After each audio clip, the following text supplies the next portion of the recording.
Bonjour et bienvenue à votre podcast Éducation Famille. Mon invité d'aujourd'hui est ce que j'appelle un trésor institutionnel. Professeur toujours bien actif au département de psychoéducation de l'Université de Montréal depuis 1977 et directeur de la revue en psychoéducation depuis 1979, son champ d'expertise est double. Ses nombreuses recherches portent principalement sur l'intelligence et sa mesure. Il a rédigé près de 800 publications et communications tant au niveau national qu'international. Celles-ci lui ont permis de cumuler plusieurs prix d'excellence et mérites. Il est l'auteur du livre « Bienvenue dans l'univers de la stupidité ». Père de 4 enfants et aussi grand-père, il déclare sans retenue qu'au terme de ses recherches et ses constatations, il ne voudrait pas devoir éduquer ses enfants dans la réalité d'aujourd'hui, mentionnant l'immense pression que l'on met sur les parents. Il vient partager avec nous près de 45 ans d'expertise, de recherche et d'études sur l'intelligence. Il nous parlera de l'effet Flynn, des tests de quotient intellectuel, de biais cognitif, de la métacognition et de stupidité. C'est donc avec la soif d'en apprendre davantage que je reçois Monsieur Serge Larrivé.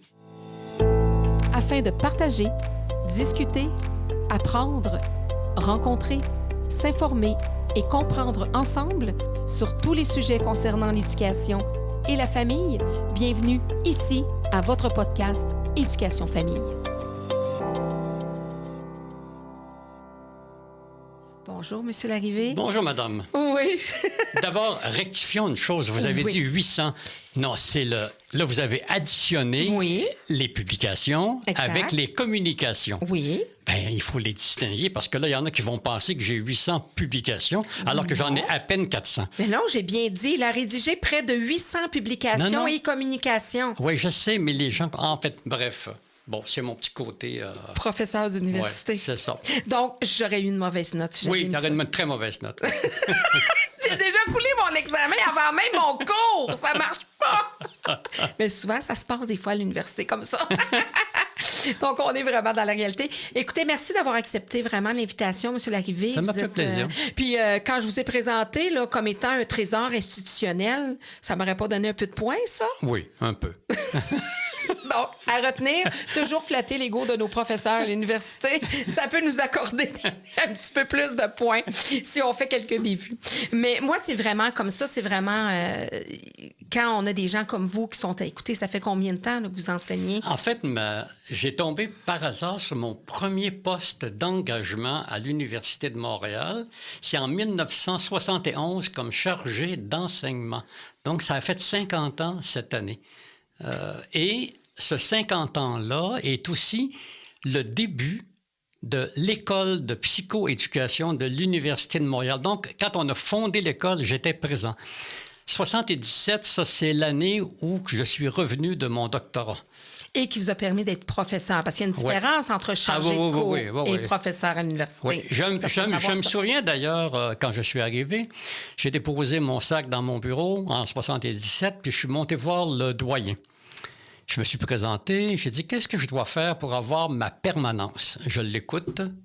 Et quand il a terminé, j'ai dit, bon, si j'ai bien compris, je demande des fonds de recherche, je les obtiens, je fais la recherche, je publie dans des revues scientifiques avec comité de lecture et l'enseignement n'est pas très important.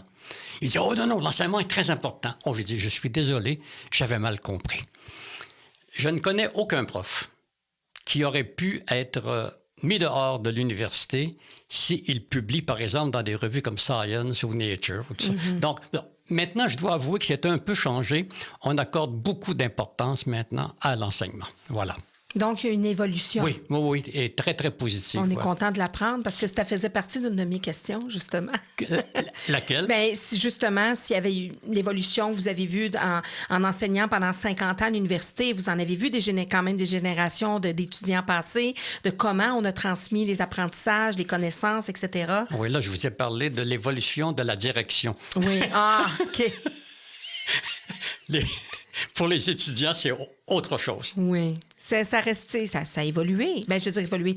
Les jeunes que vous voyez devant vous, les jeunes adultes d'aujourd'hui ne sont pas les mêmes adultes qu'il y avait il y a 40 ans. Non, c'est pas les mêmes, non. Qu'est-ce que vous remarquez? Oui. Bien. On va dans le crunchy tout de suite. Oui, Là. là, c'est... Vous êtes capable d'en prendre? Oui, je suis capable d'en prendre. Bon, écoutez, je vais vous dire une chose qui...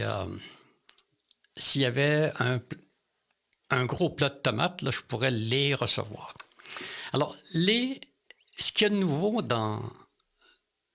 chez les étudiants, c'est que les universités sont financées par le nombre d'étudiants qu'ils ont. Donc, on accepte de plus en plus d'étudiants. Quels sont les départements où c'est facile d'accepter beaucoup d'étudiants? C'est pas en médecine, c'est pas comme avocat ou ingénieur, c'est en sciences humaines et sociales. Donc, on accepte beaucoup d'étudiants dans les sciences humaines et sociales. Et ce que je constate, mais là, c'est un constat très subjectif. Vous n'avez pas une machin scientifique pour prouver ça, mais vous pouvez le dire pareil. Oui, je vais le dire pareil et puis je vais accepter les blâmes. Les étudiants qui sont bons, maudits qui sont bons. Les autres sont ordinaires.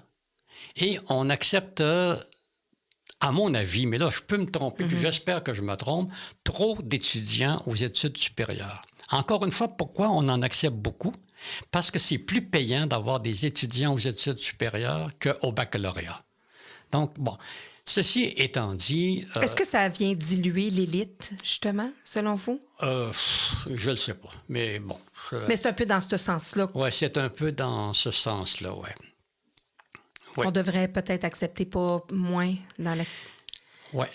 En fait, aussi, c'est qu'il y a de la pression sur les étudiants. Hein. C'est aussi pour qu'ils passent aux études supérieures. Par exemple, on fait des passages accélérés, ce qui peut être une bonne chose aussi. Hein. Bon, mais enfin, c'est avec bon. les pénuries aussi de professionnels, ça doit jouer ça doit jouer? Je ne le sais pas. Je le sais pas. Mais vous, c'est le constat que vous faites sur le terrain quand vous arrivez avec des étudiants. Parfois, vous vous dites, ben lui, il devrait possiblement pas être à votre regard à vous. Là, Ouais, on s'entend. Je me souviens de la journée où on avait passé dans, je ne sais plus en quelle année, là, de 100 inscriptions à 125. Et cette première année-là, il y avait eu 15 échecs dans mon cours sur l'intelligence. Et un gars qui avait échoué, il est venu me voir, il m'a dit, écoutez, je ne suis pas surpris d'avoir échoué. J'ai même été surpris qu'on m'ait accepté. J'ai dit, juste pour cette remarque-là, je devrais te faire passer. Parce qu'il y a eu l'introspection. Il était capable de comprendre là, qu'est-ce qui se passait. Mais non, mais de façon générale, le problème aussi avec... en fait, là, le problème dont je vais parler, c'est pas juste à l'université. On surprotège les élèves, du primaire jusqu'à l'université. Pauvre petit Pete, il ne faut pas qu'il y ait un échec parce que ça va bousculer son estime de soi. Donc, on n'ose plus faire couler les élèves. Oui, parce qu'il y a des parents qui le veulent et des écoles, des directions d'école qui s'opposent. Moi, souvent, je dis aux parents, non, vous avez le droit là, d'insister pour que votre enfant redouble. Oui, mais il y a comme une espèce de barrière idéologique là, qui vient jouer. Et moi, j'ai un malin plaisir. Mais vous savez que le meilleur critère de réussite à l'école primaire et au secondaire, c'est le quotient intellectuel. Les gens ne veulent pas l'entendre, tu sais, mais c'est ça pareil. Là, je ne suis pas en train de dire qu'il n'y a pas d'autres variables qui sont importantes. Je dis que c'est le meilleur critère. Et je rajoute souvent, la preuve, j'ai coulé 2 années avant d'arriver à l'université. Chercher l'erreur. Oui, j'ai coulé 2 années, comme ça. Bon, c'est pas parce qu'on coule qu'on est un con. Non, non, certainement. Puis on a le droit à la reprise. Puis regardez, là, ça fait 50 ans que vous êtes là. En fait, maintenant, les probabilités que je sois admis à l'université sont presque nulles. Compte tenu de la manière dont ça fonctionne. Oui? Ben oui. Quand tu coules 2 ans comme ça, surtout ta dernière année de l'équivalent de cégep, t'es pas accepté, là. Mais je ne sais pas ce qui s'est passé, mais on m'a accepté pareil. Bon. J'ai commencé à performer au plan scolaire à l'université. Pas avant. Donc, votre parcours scolaire a été difficile. Il y a de l'espoir pour ceux qui nous écoutent. Je suis incapable d'être découragé devant un enfant qui a des difficultés scolaires. Mes parents savaient à peine lire. On vivait dans un milieu extrêmement pauvre de la ville de Québec. Je n'ai jamais eu de lit pour dormir. Ça vous donne une idée. Et devant mes difficultés scolaires, mes parents, eux, ce qu'ils disaient, « Oh, tu sais, c'est vrai que tu n'as pas des bonnes notes, mais on pense que dans la vie, tu vas bien t'en sortir. » Alors que maintenant, j'aurais tous les hogs à mes trousses. Les orthopédagogues, les psychologues, l'incroyable hog, tous. Tu sais, ça, bon. Alors, c'était une autre période de la manière de considérer les choses. Mais je vais vous donner un autre exemple. Alors, comme je demeurais loin du collège, je suis quand même allé au collège des Jésuites. Hein? Bon, ce ne sont pas mes parents qui l'ont payé, ce sont les pères dominicains qui m'ont payé ça. Parce qu'eux, ils espéraient que j'entre chez les dominicains. Et ils disaient, tu fais ton cours classique chez les Jésuites, tu rentres chez les dominicains, tu es un homme parfait. La rigueur des Jésuites et la rondeur et la chaleur des dominicains. Mais bon, j'avais pas de talent pour la prêtrise. Et donc, comme je devais aller au collège, je devais prendre l'autobus. Mais au lieu de prendre l'autobus, je gardais cet argent-là dans mes poches et je courais. Aller-retour, 4 fois par jour. Donc, j'étais en forme, contrairement à mes amis de médecins, d'avocats, d'ingénieurs, qui, eux, venaient avec leur voiture ou leurs parents venaient les reconduire. Alors, j'ai eu cette chance-là d'avoir compris très tôt que si un jour je m'en sortais, ça ne dépendait pas du voisin. Ça dépendrait de moi. Oui. C'est ça. Puis pour moi, c'était clair, là. Tu sais, là, Fait que vous avez persévéré, donc ça n'a pas fonctionné une fois, 2 fois à l'université. Vous êtes entré à l'université. Oui. Et là, pourquoi la psychoéducation? Ah, ça, c'est une histoire bizarre. Pendant l'été, quand je suis venu en âge de travailler, j'étais intéressé par les terrains de jeu que ça s'appelait là, à cette époque-là. Et à ma première année comme moniteur de terrain de jeu, on m'a confié le terrain de jeu le plus dur de toute la ville de Québec. Et évidemment, à l'époque, j'étais maigre comme un pic. Là, voyez-vous, là, je suis obèse, là. Oh! Alors que non, voyez, c'est ça que je vous dis. Là. J'étais encore plus maigre. Et quand je suis arrivé au terrain de jeu, la première journée, on m'avait dit qu'il y aurait des jeunes adultes, délinquants, criminels qui seraient là, qui viendraient me faire chier. Là, tu sais, là. Alors, quand ils sont arrivés, ils sont rentrés dans le bureau du directeur. « Hey, c'est toi le jeune qui va être ici cet été? »« Ouais. »« Penses-tu que tu vas être capable de nous mettre dehors du terrain de jeu? »« Non. »« Je vais même vous demander de rester. »« Hein? Oui. Mais vous allez avoir une tâche très, très précise. Cet été, je veux qu'il n'y ait aucun enfant qui se blesse sur des bouteilles de bière cassées. Donc, vous êtes en charge de nettoyer à tous les jours le terrain de jeu. Mais avant de faire ça, allez installer le volet de volleyball. On fait un match. Allez, pousse! » Alors là, ils ne comprenaient pas comment ça se fait que je réagissais comme ça. Et dans ma tête, c'était comme... Il faut pas que j'emploie des moyens normaux. Je n'ai pas devant moi du monde. Tu sais, bon. Et donc, j'ai passé un très bel été avec eux. Puis quand il y en avait un qui n'était pas là, je disais, hey, où est-ce qu'il est Joe? Il est en prison. Il s'est fait arrêter. Bon. Alors, c'est une bonne raison pour venir au terrain de jeu. Oui, c'est une bonne raison pour venir au terrain de jeu. Donc, cette idée-là de m'occuper des délinquants, ça a été pour moi quelque chose de... Ça vous a interpellé rapidement dans votre vie? Ça m'a interpellé très rapidement, oui.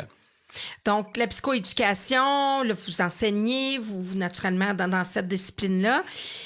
Et là, vous avez fait quand même de vos recherches et puis de ce qui vous interpellait le plus, c'est l'intelligence, le quotient intellectuel. Oh. Oui, c'est-à-dire le développement cognitif. Là.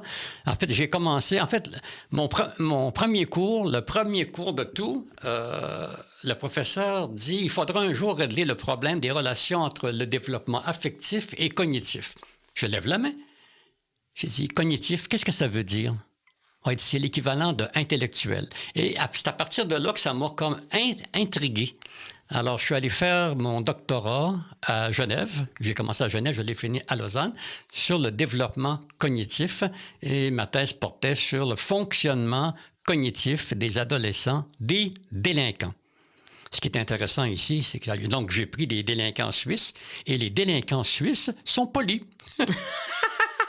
Donc, vous étiez gardé non, mais c'était quand même bizarre. Oui. C'était quand même bizarre. Parce que, mais ça m'amène à vous dire, donc, les délinquants ou les adolescents, justement, est-ce que ça change, justement, d'un environnement? L'environnement fait beaucoup ce qu'un jeune va devenir, ce qu'un jeune va...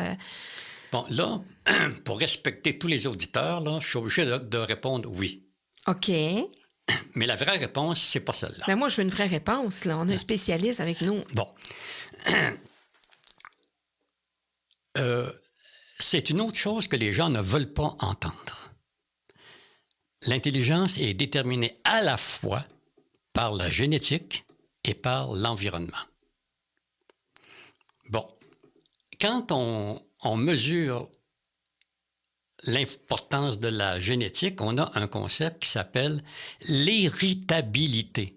Ça n'a rien à voir avec l'hérédité. Alors, l'héritabilité, là, je vais le dire 2 fois parce que la première fois, les gens comprendront. Et non l'héritabilité. Non, avec un H. Héritabilité, puis on l'écrit H au carré. Bon, l'héritabilité, c'est la proportion dans un score de QI qui est attribuable à la génétique.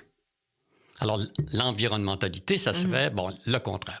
Alors, l'héritabilité en bas âge est très faible, à peine 40 %. Puis là, plus on vieillit, plus l'héritabilité prend le dessus. À l'âge adulte, l'héritabilité est autour de 80 %. Autrement dit, comme je dis aux étudiantes, si votre chum actuel, c'est un bougonneux, vous le flushez, ou vous l'acceptez tel qu'il est parce qu'il ne changera pas, puis il va devenir de plus en plus bougonneux. Bon, l'inverse du bougon, c'est la propension au bonheur. Hein? Bon, alors ça va être là, c'est l'inverse à ce moment-là. Moi, pour une longue histoire courte, vous la conserverez si vous voulez. Quand ma mère est morte, mon père a été placé dans un hôpital, une maison pour personnes âgées. Et sa question était, est-ce que je vais devenir comme tout le monde? J'ai dit, ça veut dire quoi? Il dit, je suis le seul qui n'a pas de marchette, qui n'a pas de canne. Je fais de l'humour, personne ne comprend. Là, il était découragé. Arrive une femme qui le trouvait beau et elle a demandé à s'asseoir à sa table. Résultat, mariage. Alors, à l'âge de 87 ans, mon père s'est marié avec une petite jeune de 73. Et en pleine cérémonie de mariage, il arrête tout, se tourne vers nous, puis il dit « Je vous annonce officiellement que nous n'aurons pas de jumeaux cette année. Poursuivons. » Donc, cette propension au bonheur, il l'avait. C'est ça. Et c'est probablement une des choses que moi, j'avais saisi aussi là, chez mes parents. Voilà, donc... Et l'héritabilité, donc, augmente en vieillissant. En vieillissant.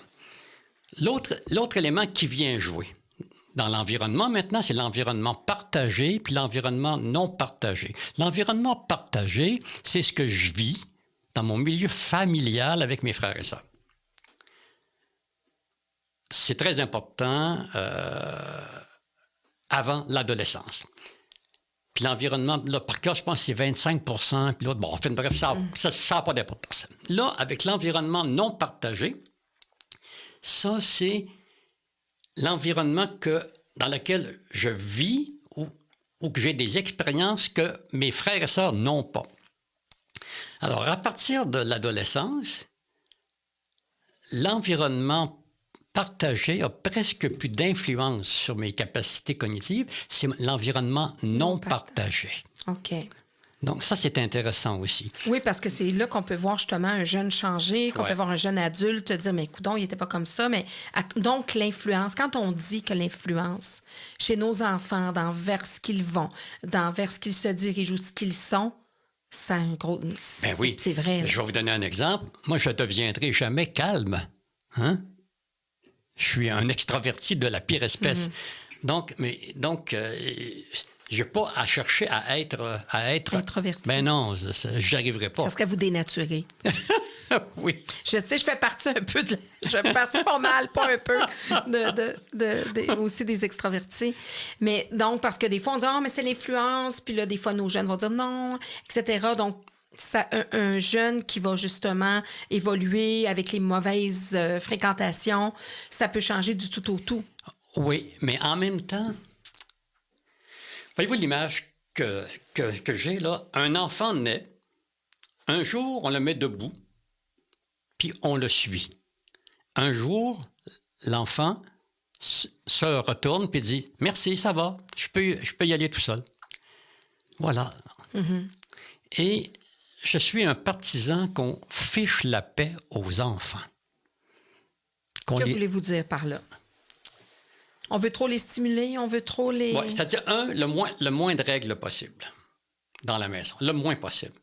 Puis celles qu'on a, on y tient, puis on les garde. Puis, il y a une série de règles totalement inutiles, là. T'sais, moi, répéter plus que 3 fois une demande, je change. Vous changez la demande. C'est-à-dire que j'arrête.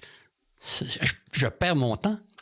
Bon, mais ça, c'est moi, là. Hein, j'ai une façon d'intervenir qui n'est pas dans les normes. C'est quoi les résultats? Parce qu'il y en a qui vont dire, un enfant qui n'a pas de règles ou qu'on ne met pas les choses claires, il va... Et je ne dis pas qu'il n'y a pas de règles. Je dis que les choses sont claires. Il y a très peu de règles et celles qu'on a, comme il n'y en a pas beaucoup, on est capable de faire on est capable de les faire respecter. Par exemple, donnez-moi des exemples. Dans la maison, on ne fume pas. Voilà. Ça, c'est... Mais si on veut rajouter puis que ça devient trop, par exemple. Je vais vous conter un événement. Un jour, ma fille Maude a 13 ans, elle a un copain, 13 ou 14, je ne sais plus là. Et puis, la journée de sa fête, il invite 3 autres, 4 copains qui viennent à la maison, puis ma fille a invité de ses amis, bon, etc. Sa fête dans le sous-sol, puis à un moment donné, ils s'en vont dehors, au parc. Et quand ils reviennent, ça sent la drogue. Et 2 des gars me disent... Écoutez, est-ce qu'il vous reste de la lasagne? Je dis, bien sûr, venez les gars. Alors, je les assois à la table, puis en mettant leur assiette, je dis, et ça sent la drogue. Non. Je dis, bon appétit les gars, mais ça sent la drogue. Vous oubliez que quand on va dehors, puis qu'on fume, quand on revient, on a souvent faim. Alors, bon appétit. Et là, ils retournent dans le sous-sol après, 1 heure après, je pense qui s'en vont, puis les filles restent à coucher. Bon. Et là, je suis assis dans le haut de l'escalier. Je dis, bon, les gars, vous êtes les bienvenus ici, mais ici, on ne fume pas. Alors, j'espère que je suis clair. Si vous voulez revenir, c'est sans drogue. Et là, tout le monde me dit, oui, mais tu fais honte à ta fille? Pas du tout. Je suis chez moi. C'est tout. C'est fou des fois qu'on... Je suis chez moi. Donc, si ma fille veut aller mener un autre type de vie, il faut qu'elle se ramasse l'argent pour aller vivre ailleurs. Bon, c'est tout. Et contrairement à ce que tout le monde pense, ma fille était très contente de mon intervention. Et le gars, comme il était souvent en retard à ses rendez-vous, elle l'a flushé à une vitesse folle. C'est un gars qui n'est pas fiable. Voilà, c'est tout. Donc, c'était clair, c'était comme une consigne. Il n'y avait pas de « rentrez pas trop tard, allez ici, allez ça. » Ça sert à rien. Ça sert à rien, toutes ces consignes-là. Mais je comprends. Là, je ne suis pas en train de blâmer les parents. D'où quand on dit « choisissons nos batailles ». Oui, c'est ça. Si on veut vulgariser ça, on choisit nos batailles en disant c'est des consignes claires. C'est pas une multitude de plein de consignes qui va faire en sorte... Parce que ça vient diluer aussi la pertinence. Puis Ben oui. Tu sais, ça vient diluer la pertinence, justement. Si là, on est loin de l'intelligence humaine, quand même. Ben oui, certainement. Parce que là, on va bifurquer là-dessus. Là, on est dans les comportements humains et tout ça. Parlez-moi d'intelligence, de quotient intellectuel. OK. Bon... Parce qu'il y a tellement de questions. Là, écoutez, je vous annonce tout de suite qu'il y a au moins 35 mythes à propos de l'intelligence qui circulent encore. C'est fou la quantité de niaiseries qui se racontent à propos de l'intelligence. Puis il faut faire la différence, justement, entre intelligence, quotient intellectuel. Non, c'est la même chose. Ben, je veux dire, quotient intellectuel, intelligence. C'est quoi les autres mots qu'on... C'est parce que beaucoup de mots qu'on... Développement cognitif. Développement cognitif. Tu sais, il faut faire la différence dans le sens qu'on met tout ça dans le même panier. Oui, c'est ça que je veux dire. Oui, on s'entend. Bon, voyez-vous, si on a une mesure de l'intelligence maintenant, c'est la faute des Français. C'est encore eux autres, là, ils gagnent de fatigants. À la fin du 19e siècle, le président de la France a dit aux petits Français, « Tout le monde à l'école, mettez vos culottes courtes, on s'en va à l'école. C'est obligatoire. » Alors, les petits Français sont allés à l'école. Après quelques années, le gouvernement s'est rendu compte qu'il y avait des enfants qui avaient de la difficulté à aller à l'école, qui apprenaient pas bien. Alors, ils ont demandé à Alfred Binet, « Hey, Alfred, tu nous feras-tu un test là, pour qu'on puisse détecter ceux qui ont des difficultés, pour qu'on puisse mieux les aider? » Et c'est là, ça a été le premier test d'intelligence. Ensuite, il a traversé aux États-Unis, puis là, on l'a amélioré. Il y a un nommé David Wechsler qui a construit les fameuses études de Wechsler. Puis là, maintenant, on est capable de mesurer l'intelligence. Dans les échelles de Wechsler, il y en a pour les petites bédaines, hein, de 2 à 6 ans. Puis il y en a ensuite pour les enfants de 6 quelque chose à 16 ans, je pense, ou 16 quelque chose. Puis il y a ensuite un autre pour les adultes. Mm-hmm. Voilà. Donc, maintenant, bon. Maintenant, un des mythes les plus forts, puis qui persiste encore, c'est les tests de quotient intellectuel sont biaisés culturellement en faveur, puis en défaveur de certains groupes ethniques. Alors, j'offre un repas gratuit au restaurant de son choix à toute personne qui m'apporte une seule étude qui le démontre et qui a été publiée après la fin des années 80. Les biais culturels ont été enlevés dans les tests de QI. Voilà. Maintenant, il existe encore des différences entre les individus. Mm-hmm. Bon, mais là, dans la culture judéo-chrétienne, évidemment, c'est impensable de penser que Dieu aura créé les êtres inégaux. Bon, ben, je suis désolé, hein, il y en a qui sont doués, puis il y en a qui sont moins doués que d'autres. Voilà. Bon, je n'y peux rien. C'est comme ça. Mais les gens ne veulent pas le savoir, ne veulent pas l'entendre. Puis ça, c'est justement de faire un test d'intelligence. Parce que, justement, on le sait, tu peux justement avoir un quotient intellectuel élevé. Ça ne veut pas dire que si tu vas mieux réussir dans la vie qu'une autre personne. Ça veut dire que ça augmente les probabilités. Ça augmente les probabilités que tu réussisses mieux, que tu sois moins malade, que tu vives plus longtemps. Il y a toute une... La vie est extrêmement injuste. Hein? Bon, puis là, ça permet de voir, voyez-vous, au cours des années 80, il y a un nommé James Flynn qui a découvert par hasard que le quotient intellectuel montait entre 3 et 5 points par décennie. Et bon, là, on a multiplié les recherches. Là. Pourquoi? Ouais, c'est ça. Ben, alors là, moi, j'ai étudié ça à fond.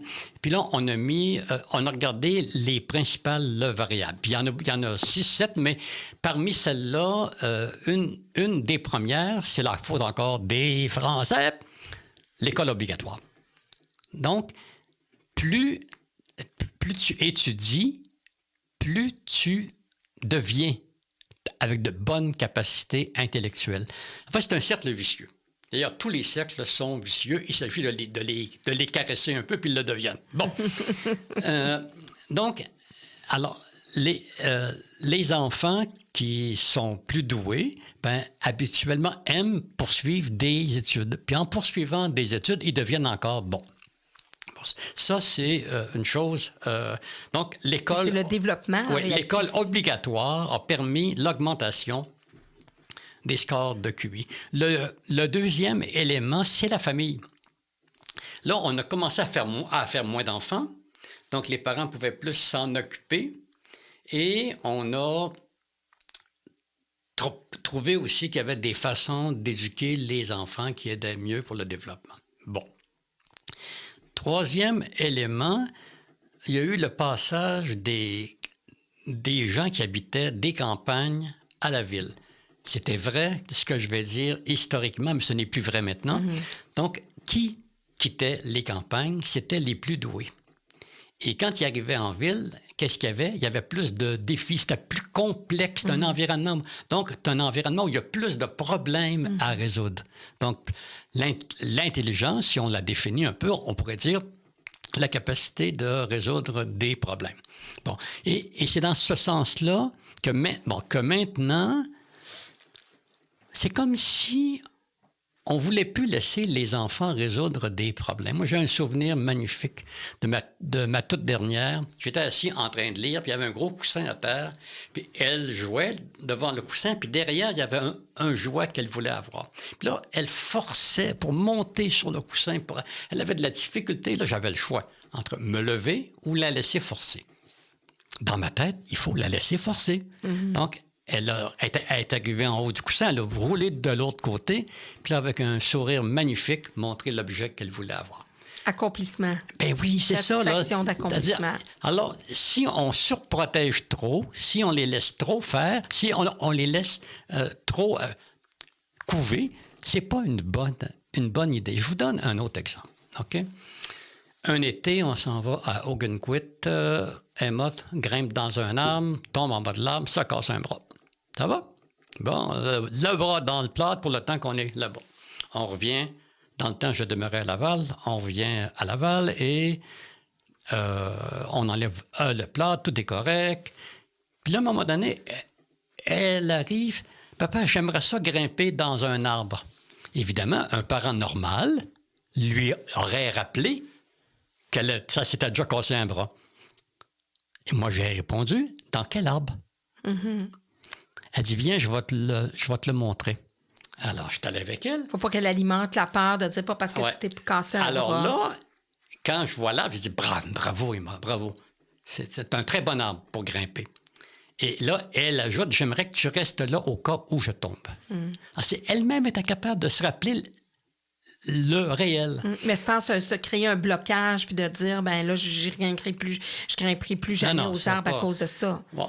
C'est de créer sinon, c'est de créer des barrières inutilement. Bon, voyez-vous, un jour, la même enfant arrive elle a 5 ans, je pense. Elle arrive en courant dans la maison. « Papa, il y a un monsieur qui montre son zizi à tout le monde dans le parc. » Alors, je sors en courant, le gars me voit arriver, il saute sur son vélo, puis il s'en va. Là, j'ai dit, Emma, bravo d'être venu me chercher. Puis là, elle me regarde, elle dit, bon, qu'est-ce que je fais maintenant? Ben, j'ai dit, tu restes au parc, tu joues au parc. Puis le monsieur, là, je ne réponds pas. Puis là, je la vois comme réfléchir, ah oui, il sait qu'on le surveille, donc il ne reviendra pas. Elle était toute contente d'avoir trouvé sa réponse. Elle dit, je vais aller le dire à mes amis. Ben, j'ai dit, bonne chance. Parce qu'effectivement, d'où la génération... On peut parler de la génération... Bon, pas la génération, mais les enfants rois. On en a parlé des enfants rois. Voilà. C'est de ça là, que vous parlez dans le sens que c'est ceux... Puis là, maintenant, ces enfants rois-là, de la mode des enfants rois, sont rendus des parents rois. Oui. Sont rendus des enseignants rois, des fois. C'est-à-dire que on a mis une pression tellement forte sur les parents, puis j'allais dire surtout sur les mères, pour qu'ils soient des parents parfaits. Or, être un parent parfait, c'est la pire chose qu'un enfant peut avoir. C'est plate à mort, un parent parfait. Si tu fais jamais d'erreur, comment tu veux montrer à tes enfants qu'est-ce qu'on fait quand on fait une erreur? Puis qu'ils peuvent se donner droit à l'erreur aussi. Oui. Moi, je me souviens avec un de mes garçons, un jour, j'avais dit des propos là, vraiment pas corrects. Puis j'étais allé dans sa chambre, puis je pleurais. Je lui disais, écoute, je veux m'excuser. Je te promets que jamais plus je dirai ça. Je te le promets. Là, il me regardait avec ses grands yeux. C'est comme si... Hein? C'est ça qu'on fait quand on fait une erreur? On s'excuse? Je dis, ben oui. C'est aussi simple que ça. C'est pas compliqué. C'est ça que les gens veulent. En fait, ce que je déplore maintenant, c'est qu'on se complique la vie inutilement. Voilà. On pourrait laisser aller les choses, c'est peut-être un grand mot, mais de laisser justement la maturité s'installer chez l'enfant. Ouais. Moi, souvent, je dis à des clients, je dis à des gens, on ne tire pas sur une fleur pour qu'elle pousse. Non, exact. Donc, quand on tire dessus, c'est pour l'arracher. Oui, ou la tige va nous péter dans les mains en bon québécois. Mais il y a cette pression-là aussi de performance. Les jeunes adultes aujourd'hui sont vraiment la performance fait partie dès qu'ils sont jeunes, puis encore là, plus en vieillissant. Ouais. Ça va faire quoi? Vous les voyez, vous, à l'université? Qu'est-ce que vous sentez chez ces jeunes? Parce que la pression au niveau de la réussite, mais il y a la pression sociale. Là, etc. On a de plus en plus d'étudiants avec des problèmes d'anxiété, de dépression, et on met sur pied l'aide aux étudiants. Dans certaines universités, il y a les safe spaces, là, des espaces pour les protéger de la moindre petite chose. D'où vient cette anxiété-là? Parce qu'effectivement, puis pourtant, ça devrait être moins anxiogène que dans votre temps. Là, d'aller à l'école, c'était comme vous marchiez 30 km à pied. Non, pas 30, juste 50. Non, mais dans le temps de ma grand-mère, moi, elle en faisait pas mal. Je dis 30, c'est beaucoup, mais vous disiez, j'avais même pas de lit, donc vous deviez aller à l'école, mais vous aviez pas le meilleur sommeil. Je veux dire, c'était beaucoup plus contraignant autrefois, la vie, au niveau même financier pour les parents, etc. Mais pourtant, là, ça semble plus difficile avec tout ce qu'on a, puis on les met dans la ouate. Je vais vous donner un exemple. Puisqu'on parle de moyens, là, moi, j'ai appris très tôt qu'on achète uniquement ce qu'on peut se payer. Je vais vous donner un autre exemple. Quand j'étais ado, pour sortir avec les filles, donc je disais à une fille, j'aimerais ça sortir avec toi, mais j'ai deux handicaps. Le premier, tu l'as vu, je bégaye. J'étais incapable de dire 2 mots de suite. D'accord? Je dis le deuxième, c'est que je suis pauvre, donc je pourrais rien te payer. Est-ce que tu acceptes de sortir avec moi? Puis ça marchait, bien sûr. Un gars honnête. Et cette idée-là m'était venue une fois que j'étais allé chercher une fille, super belle d'ailleurs, je m'en souviens encore. Et c'était la première fois que je sortais avec elle. Et ses 2 parents étaient assis sur le fauteuil. Et le père, d'une voix forte, me dit, « Jeune homme, n'est-ce pas que ma femme et moi sommes laids? Nous sommes laids, mais nous nous plaisons. Bonne soirée. » Puis là, ça m'avait dit, « Ah merde, oui, c'est ça qu'il faut faire. Dire les choses clairement telles qu'elles sont. » C'est beaucoup plus facile. Bon, il y en a qui ne veulent pas l'entendre, mais ça, c'est leur problème. La transparence. Oui, c'est tellement plus simple. Et ça, les étudiants actuels ont beaucoup de difficultés avec ça, mais je les comprends. On les a appris à dire les choses, à ne pas blesser l'autre. Puis le quotient intellectuel, quand on arrive dans les classes, t'as ceux qui ont un quotient intellectuel élevé, qui ont des facilités, puis qui veulent rien savoir, qui sont fainéants. C'est rare. C'est rare?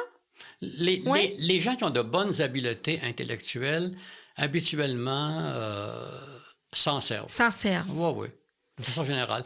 Oui, il y a beaucoup de rumeurs urbaines sur les tests de QI, là. Alors, ça en est une belle aussi, là. Donc, non, les gens, de façon générale... Bon, et ce qu'il faut retenir, ça, c'est très important, là. Les sciences humaines et sociales, on est dans le mou. Hein? On n'a jamais de certitude, on n'a juste que des probabilités. Par exemple, la probabilité que j'aille à l'université, compte tenu de mes notes, était faible, mais non nulle. La probabilité est faible, mais non nulle. Bon, que je devienne prof d'université, c'est encore plus faible, mais non nulle. En tout cas, vous êtes la preuve vivante. Oui. Oui, donc, c'est ça, les faux. C'est-à-dire que ceux qui ont de bonnes habiletés intellectuelles ont plus de chances de réussir que ceux qui ont de faibles habiletés. Et si, mettons, autour de vous, vous auriez entendu des adultes autour de vous qui auraient dit ben là, non, l'université, pense-y pas, c'est un peu difficile pour toi. Mettons qu'on vous aurait mis un peu dans cette croyance-là. Est-ce que ça vous aurait amené peut-être à pas persévérer et à dire non, non, l'université, c'est pas pour moi? Ouais. Après. Je ne répondrai pas à cette question-là. Je vais vous apporter un autre fait. J'ai 6 sœurs. Okay? Puis je suis tout seul de gars. J'oserais dire qu'il y a probablement 5 de mes sœurs qui ont le droit de se poser la question « ai-je vraiment été désiré? » Parce que quand mes parents ont eu le gars, ils sont arrêtés de faire des enfants. OK? Bon, je ne peux pas présumer, bon. Et tout l'impact de la famille a été mis sur la réussite du gars. Alors qu'il y a au moins 3 de mes sœurs qui auraient pu aller à l'université aussi. Oui, puis on est dans une autre époque aussi. On est dans une autre époque, bien sûr. Écoutez, moi, là, vous savez quel âge que je vais avoir, là, cette année? 62, 63? 80. 80. Oui. Donc, je suis vieux et... En tout cas, pas dans l'âme, pas dans votre vivacité, non, c'est pas dans... C'est seulement votre âge, là, je peux vous le confirmer. Oui, c'est tellement le fun d'être vieux, quand on est en bonne santé, bien sûr. Bon. Donc, je suis né en 42. Ça veut donc dire qu'à cette époque-là, homme-femme, là, c'était autre chose. Ben oui, c'était autre chose. Donc, vous êtes le dernier, c'est ça? Oui, je suis le dernier. Donc, le dernier, enfin un garçon. Ouais. On met tout... oui, enfin un garçon. On mise tout ce qu'on peut sur lui. Je vous raconte un autre épisode de ma vie. Vous en ferez ce que vous voudrez. Vous pouvez le supprimer ou le garder. Mais vous savez, l'expérience puis la vie... Moi, j'ai déjà un patron qui m'a déjà dit ça quand je l'agaçais, parce qu'on s'apprécie beaucoup, puis je l'agaçais. Puis il disait, moi, je suis sûr... Vous êtes sûr de vous rendre à 80? Moi, je suis pas sûre. Ben, en tout cas, vous êtes pas mal plus sûr de vous rendre à 80 que moi. Ouais. Alors, l'expérience, puis c'est ça le but aussi du podcast, c'est d'avoir une diversité de personnes, puis vous avez un vécu, puis ce vécu-là, puis en plus de votre expertise, ne s'achète pas, hein? Ouais. Vous l'avez acquis. Alors, je vais vous raconter ma naissance. Quand je suis né, mes 6 sœurs et moi, on a été placés dans des familles d'accueil. Probablement que ma mère avait dû claquer une dépression après autant d'enfants. Postpartum, genre. Bon, bref. Et il y en a une seule de mes sœurs qui est retournée dans la famille. Les autres, on est allés à l'orphelinat d'Yoville, à Gifford, avec les orphelins de Duplessis. Alors, quand je suis arrivé là, à l'âge de 5 ans, j'étais évidemment paniqué. Et je regardais qui est bon, qui est méchant ici. Et là, je suis allé me coller sur une immense sœur Saint-Alvarez, qui m'a pris dans ses bras et qui m'a protégé tout le temps que j'ai été là, les 3 années que j'ai été là. Après 1 mois ou 2 de là, j'avais compris que si je chantais, j'étais encore plus protégé. J'avais un gros dilemme. La sœur qui dirigeait la chorale, pour moi, était une méchante. Alors, je me suis quand même pointé à la chorale et elle m'a dit « Pas partie de la chorale ». Et j'ai répondu « Oui, maintenant ». Puis elle m'a gardé. Et quand je suis revenu dans ma famille, là, mes parents m'ont placé à la maniganterie des petits chanteurs à la Croix-de-Bois de Québec. Et après ça, j'ai hésité entre une carrière dans l'opéra puis ce que je fais maintenant. Pourquoi je ne suis pas allé vers l'opéra? J'étais hanté par le mal de gorge. Qu'est-ce qui va m'arriver si j'ai mal à la gorge? Donc, c'est un manque de courage. Hein? Donc, bon. Mais voyez-vous, si je n'avais pas posé ce geste-là de la sœur qui m'a protégé, j'aurais été comme les autres orphelins de Duplessis, probablement foutu. Ouais. Et ça fait à peine 10-15 ans que je suis capable d'en parler sans me mettre à pleurer. C'était d'une Moi, j'ai été protégé, là. J'ai assisté à tout ce qui s'est passé en termes de sévices, là. Mais j'ai été protégé à cause de cette sœur-là.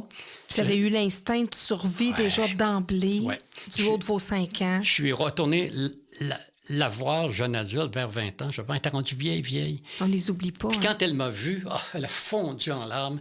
Et sa seule phrase qu'elle répétait, c'est on le savait et on ne vous a pas protégé. J'ai dit, Sœur Sainte-Alvarez, vous m'avez protégé et je suis revenu vous dire merci. Alors ça, pour moi, c'est comme... Parce qu'elle pensait que vous aviez, comme les autres... C'est-à-dire qu'elle, par exemple, un jour, j'ai tiré sur la capuche d'une sœur parce qu'elle avait été injuste.